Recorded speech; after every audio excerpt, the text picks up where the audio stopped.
Hola, ¿qué tal? Bienvenidos a un nuevo episodio de Punto de Encuentro. Les saluda Febe Cruz, directora de Noticias Monumental. Me acompaña hoy don Alejandro Meléndez, también periodista de Noticias Monumental.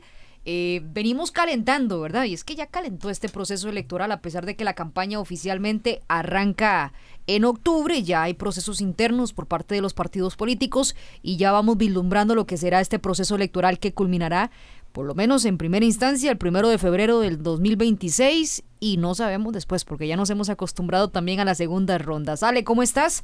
Bienvenido a un nuevo Punto de Encuentro.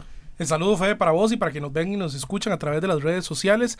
Así es, acá en Punto de Encuentro hemos decidido poner desde ya el tema sobre la mesa porque hay preocupaciones que tenemos como ciudadanos, hay respuestas que tienen que dar las candidaturas y precandidaturas presidenciales, así que vale la pena estudiar cómo está nuestro país a menos de un año ya de estar ya convocados a las urnas para elegir a la presidencia, a las vicepresidencias y también a los diputados y diputadas que nos van a representar en la Asamblea Legislativa. Y hoy yo sé que va a ser una conversación muy amena con don Ronald Alfaro, coordinador de la Unidad y el Estudio de Opinión Pública del Centro de Investigación y Estudios Políticos de la Universidad de Costa Rica, que conocemos como el CIEP. Don Ronald, bienvenido a Punto de Encuentro, qué gusto, como siempre. Aprendemos muchísimo con usted y sé que este podcast no será la diferencia. ¿Cómo me le va? Hola, gracias Febe por la invitación, Alejandro también, un gusto acompañarles. Y pues sí, bueno, la elección está, ¿verdad?, a la vuelta de la esquina. Y bueno, es una dinámica que se va a ir intensificando y bueno, digamos, hay muchos elementos a analizar, a estudiar, a seguir la pista, porque bueno, desde la política está haciendo también, ha cambiado mucho la forma, los estilos, los mensajes, ¿no? Y todo eso influye en cómo la gente lo percibe, lo ve, lo siente, ¿verdad? Claro. Perdón que empiece con una pregunta tan general. Le quería preguntar cómo vislumbra usted esta elección. A mí personalmente, decía, hoy es una tertulia, ¿verdad? A mí personalmente me parece que será una elección tensa, una elección polarizada, con muchos tintes también de desinformación, no solamente por lo que se viene, ¿verdad?, en el proceso electoral, sino lo que ya hemos visto incluso en los procesos internos que están viviendo los partidos políticos. Y el último estudio de ustedes del CIEP, que se publicó a finales del año pasado, tenía un dato interesante, que el sentimiento hacia las elecciones del 2026, más de la mitad de las personas que respondieron se siente preocupada por las próximas elecciones. ¿Se siente preocupada por qué, don Ronald? Sí, la gente, yo lo llamaría como, es una reacción a la incertidumbre, sin duda, ¿verdad? O sea, cuando en cualquier escenario a nosotros como personas nos gobierna la incertidumbre, es muy difícil sentirse tranquilo, ¿verdad? Sentirse en calma, relajado, porque la incertidumbre, digamos, se apodera de muchas de esas decisiones, y entonces las personas se sienten como inquietas, ¿verdad? Intranquilas. Es como, no sé, una expresión que usaban mucho las abuelas de antes, ¿no? Que hablaban del desconsuelo. Siento, ¿verdad? Siento un desconsuelo, pero ese desconsuelo es como, ¿cómo lo define uno, ¿verdad? ¿Cómo hace para definir un desconsuelo? No necesariamente es un dolor, no necesariamente es una... es como que uno está inquieto. Claro, algo. Es una inquietud. Sí, algo que uno le da vueltas en la cabeza. Sí, así es. No lo sabe. Y no sabe, ¿verdad? No sabe necesariamente a qué se debe, cómo se provoca, ¿verdad? ¿Qué le provoca eso? Y además, ¿cómo se cura? ¿Cómo, verdad?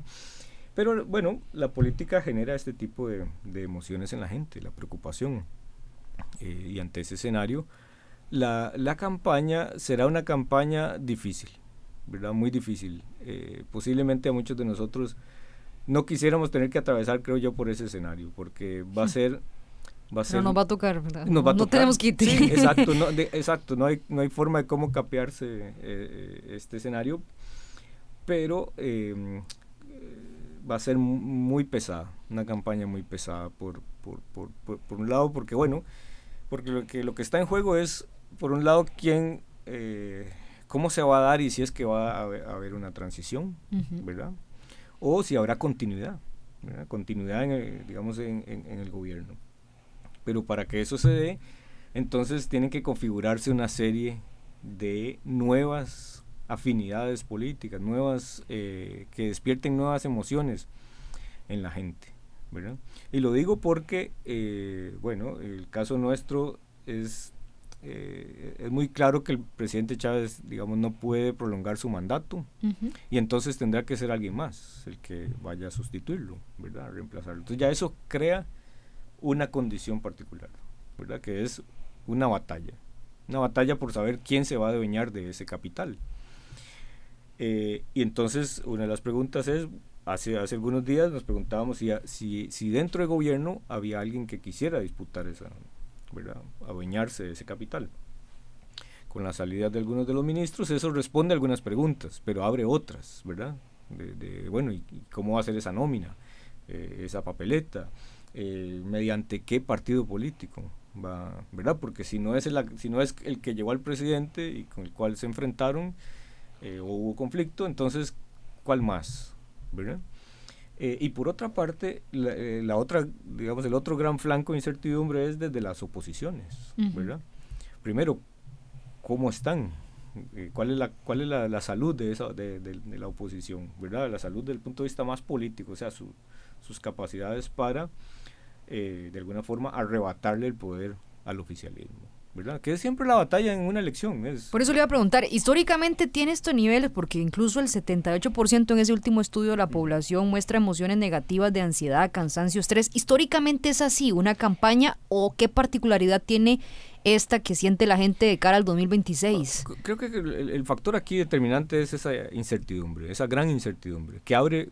Es decir, es que no es una única pregunta la que hay que tratar de despejar, ¿verdad? Para decir, bueno, ¿y por quién votar, por ejemplo? ¿Verdad? Pero es una duda que se había tenido en elecciones anteriores, digamos. Sí, ¿Por qué se potencian tanto esos sentimientos? Claro, pero lo que ocurre es que, digamos, las personas, digamos, cuando tienen que enfrentarse a la decisión, frente a esa papeleta, es decir, a quién apoyar, hay algo que le resolvería muy fácilmente esa decisión. Y es el elemento que hoy día no está presente, y son los partidos políticos. O sea, una identificación fuerte con los partidos políticos. Porque cuando las personas sienten esa afinidad, esa afiliación tan fuerte con un partido político, la decisión de votar es como una decisión secundaria.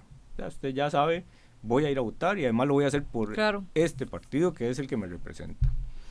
Pero cuando los partidos están, como en esta oportunidad, en una condición muy débil, ¿verdad? Entonces dejan un gran vacío y las personas empiezan a ver cómo llenar ese vacío, ¿verdad? Tratando de buscar alguna información que les permita responder a esa pregunta de por quién votar. Los partidos, a pesar de que podemos ser muy críticos de ellos, de cómo hacen las cosas, las decisiones, los partidos son muy importantes para organizarle a la gente la decisión en su mente, ¿verdad? O sea, para decirle, mire, usted digamos, se identifica con esta serie de principios, o, ¿verdad?, con estos temas, con esta forma de ver el mundo, vote por el partido, ¿verdad? Vote por este partido. Entonces le resuelven, es como fácilmente la decisión se toma de esa manera. Pero los partidos no van a ser los protagonistas de esta campaña, ¿verdad? Como no lo han sido en las elecciones, por lo menos de la última década, ¿verdad? Porque en realidad, como están tan debilitados y generan tienen muy poco vínculo con la gente, las personas, con la población, entonces ese espacio lo llenan más bien los liderazgos individuales. Claro, que ya vamos a hablar de esas figuras personalistas, ¿verdad? Que la lidera el presidente de la República, don Rodrigo Chávez. No es el único, pero sin duda que, ¿verdad? Exacto, es un referente ahí. Que sí, que llaman la atención. Entonces, como para aterrizar, creo que lo que nos decía don Ronald es, históricamente, yo recuerdo cuando uno estaba chiquitillo, que el papá votaba por Liberación Nacional, por la Unidad Social Cristiana, eso ha cambiado. Ya no votas precisamente por los partidos políticos, sino que generas afinidad con una persona, entonces cuesta más tomar esa decisión y genera esta incertidumbre de la que estamos hablando. El 85% de la población no se identifica con ningún partido político, ahí es donde crece esa incertidumbre, ¿verdad? E incluso súmele en esta campaña que tampoco la población a esta altura sabe cuál es el partido que irá al oficialismo, ¿verdad? Súmele una dosis más de incertidumbre.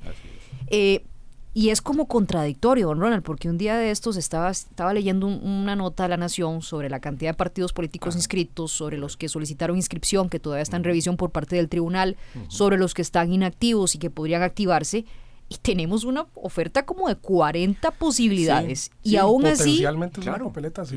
y una crisis de representatividad. ¿Qué pasó con los partidos políticos que entonces le están generando esta incertidumbre a la gente? Como ya no se sienten representados por ellos, la gente se pone, decía usted, con ese desconsuelo de qué voy a hacer en la elección. Pero además, como entre tanta oferta electoral, no puedo encontrar yo un partido político que se apegue a lo que yo pienso. Claro, ese es el gran dilema. Ese es el gran dilema porque en teoría la lógica diría que si hay más partidos políticos, digamos... Más opciones. Claro, más opciones, ¿verdad? Tiene una paleta de colores más grande y alguno de esos debería encajar dentro de su forma de pensar, ¿verdad? Y esa visión de mundo que decimos. Pero lo que pasa es que estos partidos nacen y son muy débiles, son muy pequeños, son muy, digamos, representan, no tienen ese potencial de arrastre, ¿verdad? Decir, bueno, y que la gente se identifique y se venga, ¿verdad? Y al ocurrir de esa manera, entonces los partidos son como, nosotros en el Estado de la Nación le pusimos a ese ciclo, el ciclo de vida de los partidos, de gran parte de ellos, son como el ciclo de vida de una mariposa, ¿verdad? Son muy cortos, porque nacen y a lo sumo compiten en una o en dos elecciones, pero no más allá, no trascienden, ¿verdad? No trascienden. Entonces, cuando yo recuerdo recuerdo muy bien ese artículo y también el día que ustedes estaban hablando en el noticiero sobre eso, y a mí la imagen que se me vino era como una papeleta como en el álbum Panini, ¿verdad? Pero como que usted lo ve extendida. ¿Qué reto va a tener el tribunal, verdad? Claro, va a ser muy complejo y esas señales lo que hacen es que cargan de un montón de incertidumbre, de dudas, preguntas, inquietudes en la gente y al darse de esa manera entonces no motivan a la gente a participar, más bien lo que hacen es que la desorientan, ¿verdad? Porque digamos el menú es tan grande y tan difícil de discriminar cuál es este y el otro y si es este partido y a cuál pertenece, ¿verdad? Porque además algunos de esos liderazgos se han vuelto han brincado de un partido a otro. Entonces los que antes estaban en una agrupación política hoy día van por otra cosa que no se parece a lo anterior. Entonces desorientan, lo que hacen es desorientar a la gente. Y las personas, cuando hay tanta información, se abruman.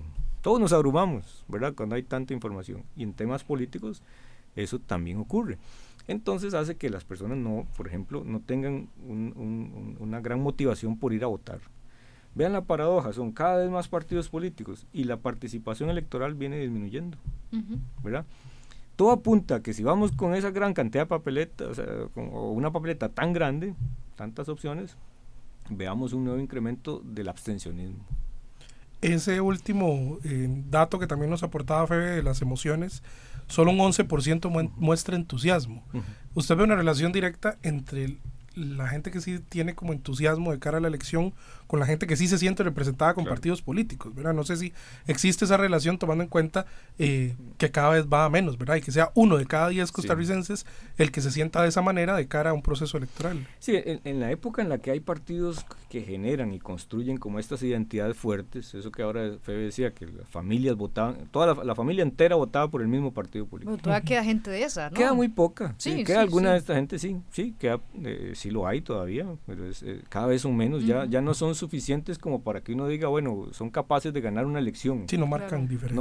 O sea, no son determinantes, han sido importantes, pero en este momento no es el grupo más importante.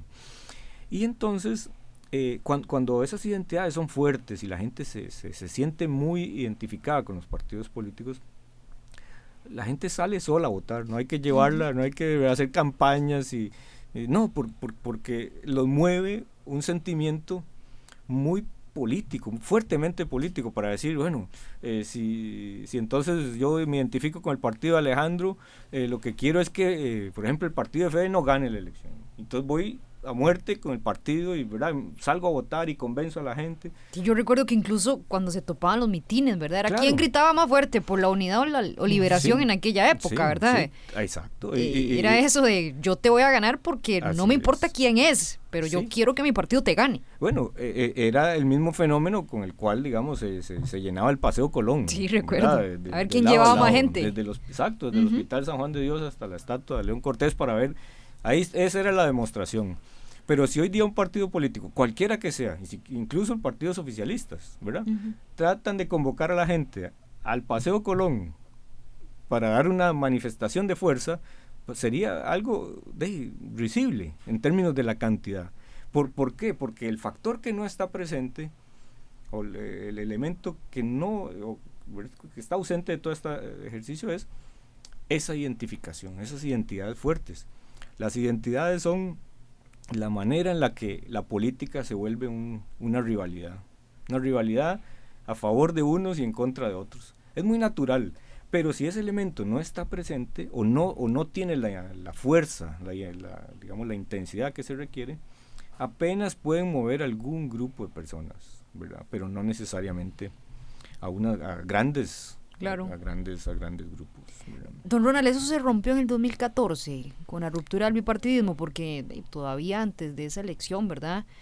2010 tal vez, no sé, sí, ¿cuánto sienten ustedes? A principios de este siglo, más o menos se fue rompiendo. Sí, porque si usted va lo a llegar ve, el PAC a la asamblea, seguro.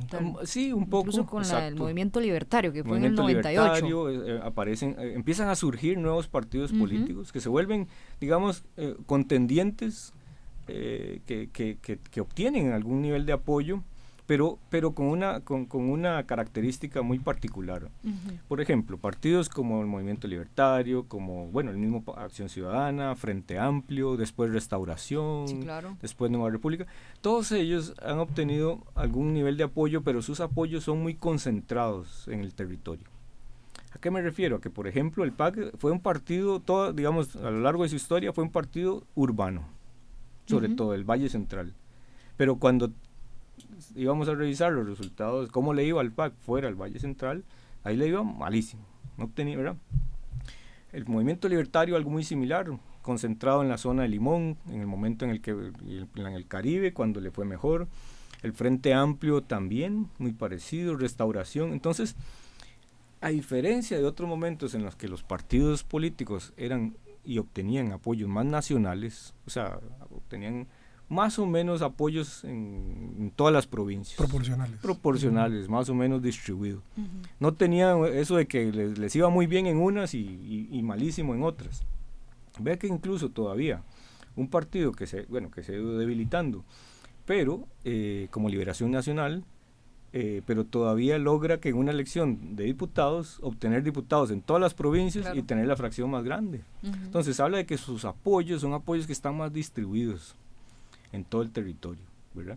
Entonces el partido puede, digamos, echar mano de decir, bueno, sí, a pesar de que no nos vaya muy bien en todas ellas, pero vamos a obtener un nivel más o menos muy similar, promedio, un nivel promedio pero los últimos partidos que han ganado la elección presidencial, lo han hecho con esa gran debilidad, que es tener apoyos que están concentrados en solo algunas partes del territorio, con lo cual dejan al resto, digamos, descobijados, para ponerlo de alguna manera, porque si no se refleja en todo el país, si en la siguiente elección no les va tan bien como les fue antes, entonces van a tener problemas para consolidar.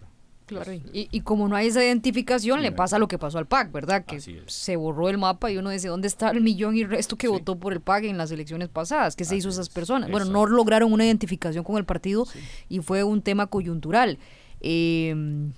Ahora, ¿verdad? Que usted que mencionaba una elección personalista, que evidentemente ya viendo esta falta de identificación que generan los partidos políticos, la representatividad, que es, ¿verdad?, todo contradictorio con ese montón de oferta electoral que tenemos en este momento, se puede convertir esta una campaña 100% personalista. Don Álvaro, don Álvaro, no, don Ronald, no sé por qué le dijo don Álvaro. Claro que sí, es decir, hay una gran probabilidad de que veamos ese escenario. O sea, ¿por qué? Porque, bueno, los personalismos a veces son reemplazados por otros personalismos iguales o más potentes, digamos, más poderosos. Entonces, ¿qué hemos venido planteando en los distintos estudios sobre estos temas? Bueno, que una vez que el personalismo, digamos, irrumpe, como en la política, y no es que en otra época de la historia política de Costa Rica no hayamos tenido personalismos, claro que sí, ¿verdad? Todos recordaremos Calderón Guardia, claro, Figueres Ferrer, el mismo Manuel Mora, o sea, todos ellos eran figuras muy poderosas, ¿verdad? Y sus liderazgos muy influyentes. Muy populares, además. Claro, y tenían un arraigo muy, digamos, popular importante. Pero todos ellos tenían detrás partidos políticos y organizaciones bastante robustas, organizadas. Y la diferencia ahora es que el personalismo se adueña, digamos, de la escena, desplaza a los partidos políticos, pero tiene la gran tragedia, digamos, de que una vez que el liderazgo personalista queda por alguna razón anulado, porque o no puede volver a competir por las reglas, ¿verdad? O por la legislación que dice ya no hay reelección consecutiva, o porque hay que reemplazar esos liderazgos, entonces ahí se enfrenta el problema de quién puede reemplazar, ¿verdad? ¿Quién puede sustituir esos liderazgos tan fuertes que son personalistas? Antes los partidos decían muy bien, ve, aquí tenemos un grupo de liderazgos que vienen empujando y que quieren hacer el recambio y las transformaciones y la transición, pero ahora con liderazgos personalistas eso queda totalmente marginado, ¿verdad? Sino que todo se desenvuelve en una dinámica que gira alrededor de una persona, ¿verdad? O muy pocas personas. Eso para la política es, como digo, una cuestión trágica en términos de poder hacer los recambios. ¿Y para la democracia, don También Ronald? Es trágico que ahora esté siendo personalista la política y no por afinidad o identificación con los partidos políticos. Bueno, porque el tema acá pasa porque la gente, digamos, pueda construir un proyecto colectivo. Y ese proyecto colectivo trasciende los liderazgos, debería trascender los liderazgos individuales, ¿verdad? Nosotros, bueno, como país tenemos que entrar a la discusión de cómo vamos a imaginar la Costa Rica del 2050, del 2100, ¿verdad? Que bueno, ya tocará a otras generaciones, pero dar los pasos decisivos en esa dirección. Si no hubiésemos hecho eso en el pasado, en este momento tendríamos una condición, digamos, como sociedad mucho más complicada, ¿no? Sobre todo, por ejemplo, indicadores como salud, en donde por lo general salimos bien evaluados. Tenemos que preparar a la sociedad en términos de cómo educar a la gente y a las nuevas generaciones para el mundo, para el tipo de mundo en el cual se van a desenvolver, que va a ser muy distinto al que incluso hoy conocemos, ¿verdad? Porque los cambios son muy vertiginosos. Entonces hay que construir ese proyecto colectivo. Y eso no se reduce a una sola persona o un grupo pequeño, digamos, de personas. ¿De qué depende la supervivencia de la democracia que tenemos ahorita? Considerando el crecimiento que, digamos, no es tan acelerado, pero sí hemos tenido de personas que ya no creen en la democracia, ¿o no les parece la mejor forma de gobernar un país? Sí, siempre es una discusión, digamos, que uno diría, bueno, como esa filosófica, ¿verdad? Decir, bueno, ¿y qué hacemos con la democracia? Porque, bueno, la democracia no le da necesariamente, digamos, de comer a la gente, es decir... Ni tiene que ser perfecta tampoco. Ni tiene que ser perfecta, ¿verdad? Puede tener... Pero lo que sí es que, de alguna manera, tenemos que garantizar que la democracia sea una forma de convivencia. La democracia es una forma de convivencia, pero no es cualquier forma, sino que es una en la que además se respetan, por ejemplo, los derechos de las personas. Se respeta también, o es posible tener opiniones distintas, ser tolerante frente a las diferencias. No es una tolerancia que a pesar de que es una democracia en la que a pesar de que hay que respetar las mayorías, eso no significa que se respeten los derechos de las minorías. Entonces hay que encontrar esos equilibrios y como país, como sociedad, tenemos que hacer un esfuerzo importante para que la democracia, más allá que una forma, digamos, de gobernar o de elegir a las autoridades, sea nuestra manera de convivir desde el punto de vista político, en el que no, digamos, reconocemos que todas las personas que forman parte de esta comunidad política son sujetos también de derechos. No es de preocuparse ese incremento no, claro, en la cantidad de personas que no creen en la democracia o no se sienten representadas por esta democracia? Bueno, a veces ¿Y por qué han venido sintiendo eso, verdad? También, sí. ¿Qué cambió? ¿O qué no les dio la democracia? ¿O qué sienten ellos que le reclaman a la democracia? Exacto. Debe la democracia. Sí, vamos a ver, el malestar en la política, ¿verdad? El malestar desde el punto de vista político es muy natural. Y uno no tendría que decir, bueno, es que la gente no debería estar molesta, porque tiene derecho a estar molesta, por las razones que sean, digamos. La pregunta es cómo hacemos como sociedad para procesar ese malestar, ¿verdad? Porque entonces, bueno, hay que canalizarlo hacia buscar cómo convertir aquello que hoy no nos gusta, aquello que hoy no consideramos que no está bien o que podría hacerse mejor. Bueno, canalizar ese malestar y convertirlo en una fuerza muy poderosa en favor del cambio, digamos, del favor de cambiar esas condiciones. El problema es cuando más bien ese malestar se usa como de manera destructiva, ¿verdad? Como decir, bueno, vamos a acabar con todo, como si no hubiesen cosas en las que hemos hecho bien la tarea, ¿verdad? Y como digo, el malestar puede tener muchos orígenes y es normal que eso ocurra. También hay que pensarlo en términos de decir, bueno, ¿cómo conducimos ese malestar? O sea, es una fuerza muy poderosa, pero hay que reconducirla hacia la búsqueda de las mejores condiciones, de cambiar digamos, la situación, de mejorar en aquello que es necesario. Ahora, don Ronald, que usted decía que en esta campaña podríamos migrar a los apoyos, ¿verdad?, 100% personalistas, y que no debería ser así, que lo más saludable es tener un proyecto político que nos permita que si se va esta figura no quede ese vacío. De hecho, el último estudio del CIEP señala que el respaldo al presidente Chávez muestra características personalistas. Personalistas 40%, apoyan al presidente pero no sus políticas de educación y seguridad. Seguidores fieles 31%, respaldan tanto al mandatario como sus políticas públicas. Opositores férreos un 16%, no apoyan ni al presidente ni a sus políticas. Y evaluacionistas, un 12%, no apoyan al mandatario pero sí sus políticas específicas.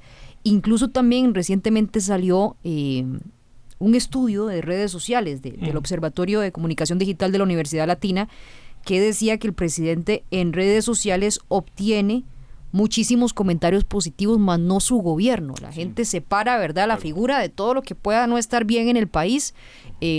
Digámoslo de una forma muy popular, al presidente no lo salpica, y por eso tiene unos niveles de popularidad que ustedes también lo reflejan en el estudio, que son altísimos, y sus seguidores son muy personalistas de su figura y admiran su figura y apoyan su figura, aunque no estén de acuerdo incluso con su gabinete y su poder ejecutivo y las decisiones. Y que es un apoyo histórico para este momento de un gobierno, considerando gobiernos anteriores. Mi pregunta es, ¿eso se puede heredar? Bueno, esa es una gran interrogante. Ese respaldo, digamos, porque ahora el presidente Chávez no estará en la papeleta del 2026.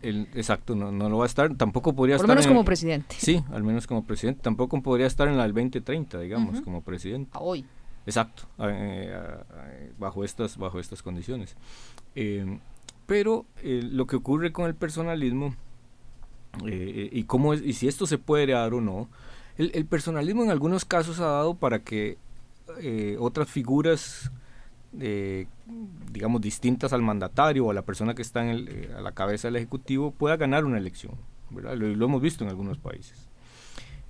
Pero eso depende de la conjugación de una serie de condiciones, ¿verdad? Si esas condiciones se cumplen, digamos, podría de alguna forma prolongar la continuidad del oficialismo en el Ejecutivo. ¿Como cuáles condiciones? Bueno, un poco la que les decía, estos personalismos tienen una organización política con la cual pueden, desde el punto de vista de la organización electoral, cumplir las expectativas de ser parte de un partido que domina las elecciones, ¿verdad?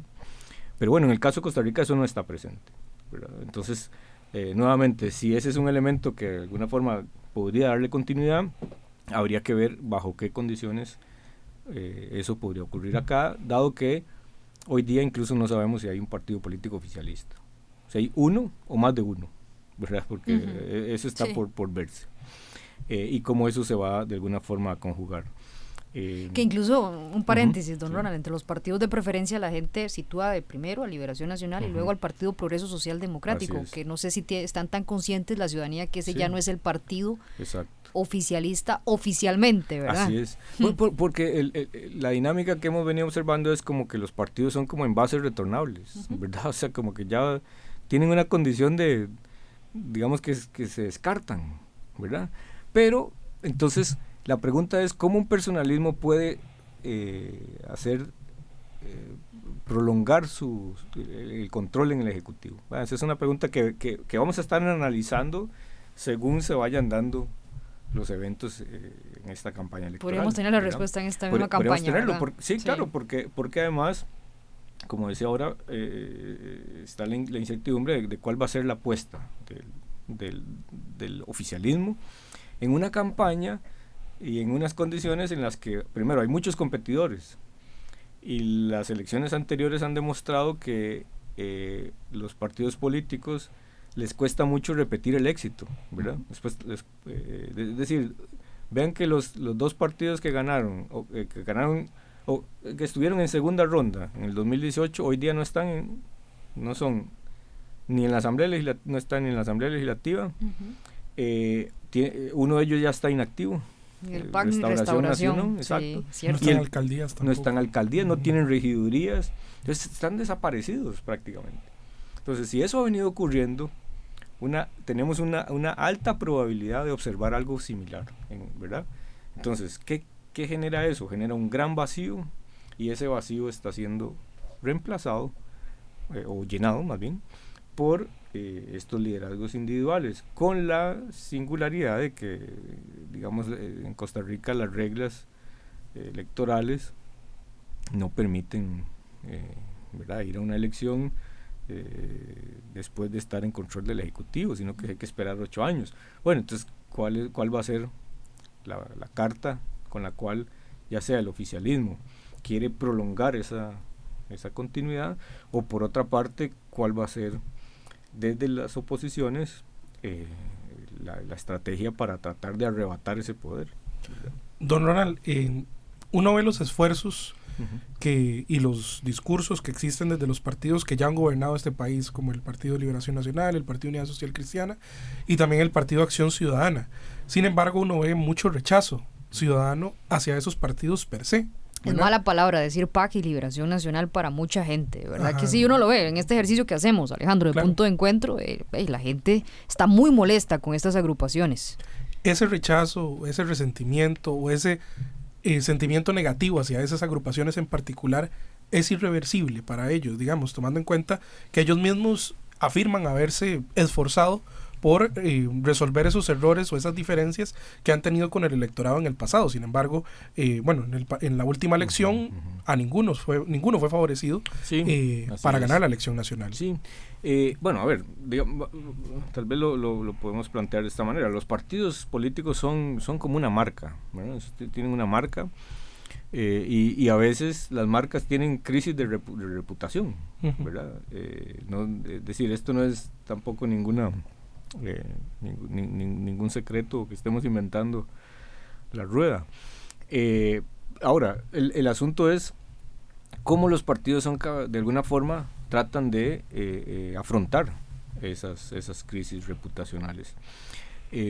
Hay partidos que a lo largo de la historia fueron gobierno y al poco tiempo desaparecieron, ¿verdad? Es decir, si uno repasa la historia un poco de qué sucedió con Unificación Nacional en la década de los 60 y parte de los 70, es como, tiene algunas similitudes con la evolución del PAC, ¿verdad? Como alternativa política, y entonces eso fue reemplazado después, ¿no? Es decir, otros partidos reemplazan a los viejos y entonces se adueñan de ese, ¿verdad? Por muchos años en Costa Rica el escenario político era una competencia entre el liberacionismo, ¿verdad?, que tenía una fuerza muy importante, y el antiliberacionismo, ¿verdad? Esta elección da la impresión de que tiene que ver con el oficialismo, por un lado, ¿verdad?, y no el antioficialismo, pero el antitradicionalismo, para llamarlo de alguna manera, ¿verdad?, donde podríamos meter ahí a varios de ellos, porque está el PLN, está la Unidad, está el PAC, ¿verdad? Entonces, bueno, la pregunta es, ¿será que la elección se va a dirimir por esa disputa, ¿verdad? Por un lado el oficialismo versus el antitradicionalismo, o será que surgirá algún otro eje que vaya como a sacar, digamos, a la política de esa disputa, ¿verdad? Pero como digo, va a ser interesante ver hacia dónde se va moviendo ¿verdad? Este escenario. Y tal vez aquí el contexto internacional nos ayuda para entender estos procesos. En otros países, el cambio, digamos, como en los partidos políticos y el sistema, lo que llamamos como el sistema de partidos, fueron cambios muy violentos y muy rápidos. Por ejemplo, Venezuela, ¿verdad? Venezuela y Costa Rica fueron por muchos años países, digamos, ejemplos de países bipartidistas, casi como de manual de libro, ¿verdad? Es decir, claramente identificados. Y hoy día, bueno, y en Venezuela, a finales del siglo pasado, inicios de muy rápido, esos partidos desaparecieron por completo, ¿verdad? COPEI, que era digamos, una de las agrupaciones más importantes, hoy día ya quedaron totalmente desplazadas. En Costa Rica, este cambio de los partidos ha sido como una especie de agonía, una lenta agonía, ¿verdad? Que ha llevado más años.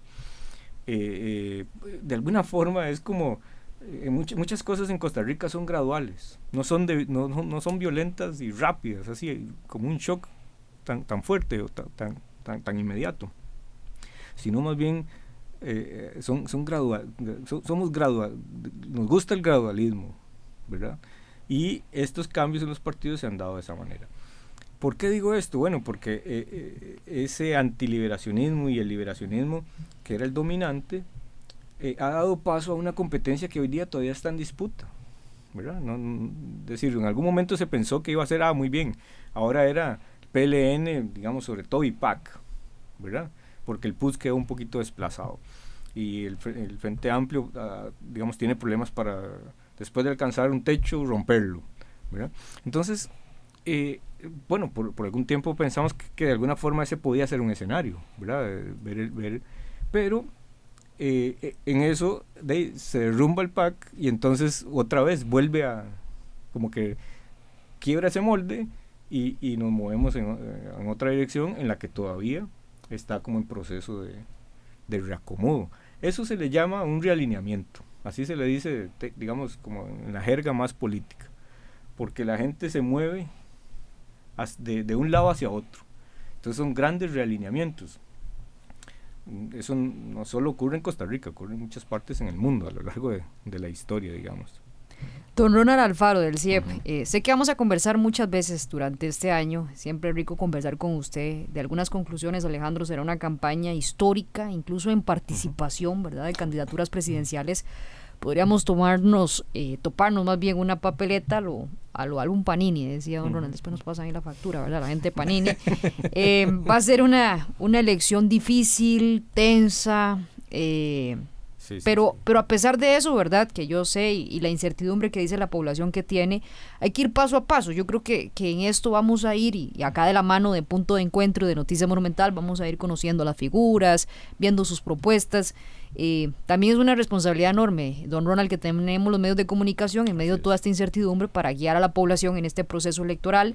Podría ser una campaña personalista también al 100% por la poca identificación que tiene la gente en este momento con los partidos políticos, y vamos a ver ya cuando nos toque, ¿verdad?, en el momento de los datos, qué tanto genera todo este año que se nos viene para que la gente salga a votar ese 1 de febrero en temas de abstencionismo, don Ronald.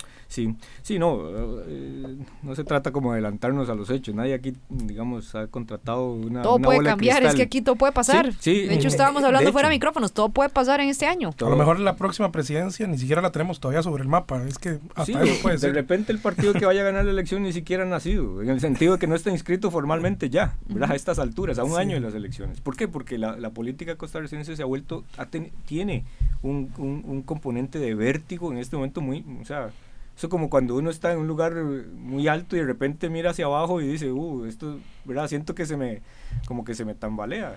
Entonces ese factor de vértigo y de incertidumbre, incluso de impredecibilidad, digamos, algo impredecible que rompa con todo es muy probable, ¿verdad? Muy, muy probable.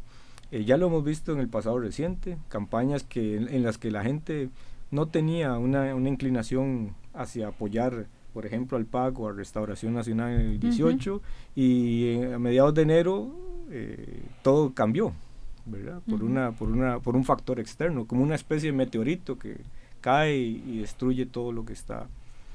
Entonces, si eso ha sido así en el pasado, uno podría esperar de que algo de eso también tengamos ahora. Sí, no nos sorprendamos. No nos vayan a sorprender. Sí, tal vez yo diría, bueno, pues sí, eso genera desde luego toda esta incertidumbre. Hay que de alguna forma saber manejar la ansiedad y decir, bueno, vamos a ir viendo cómo las señales y los pasos hacia donde esto se está moviendo. Pero lo que sí es cierto es que va a ser una campaña y una elección con un escenario muy, muy, muy,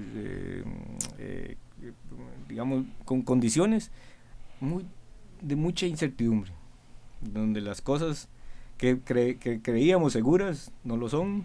Aquello que no estaba presente se nos va a meter, digamos, al juego, y de repente alguien dice, bueno, y esa no la vi venir, y también ocurre, ¿verdad? Entonces todo esto va a estar presente. Sí, ya lo hemos visto en los últimos años. Hemos visto, y yo creo que no nos sorprende. Don Ronald, muchas gracias por estar con nosotros. Le decía, vamos a conversar mucho durante este año en todos los procesos, ¿verdad? Le vamos a pedir que nos acompañe, incluso los procesos internos de los partidos políticos, y por supuesto siempre esperando los datos del CIEP, que ha demostrado ser además un estudio de opinión muy confiable para los costarricenses. Gracias, ahí los vamos a mantener informados a través de los estudios y las investigaciones, porque sí, sin duda este es un momento histórico muy, muy, muy interesante. Alejandro, nos vamos, y recuerde que una elección es como un Big Brother, las reglas cambian y todo puede cambiar en lo que nos queda. Hasta el próximo punto de encuentro, hasta luego.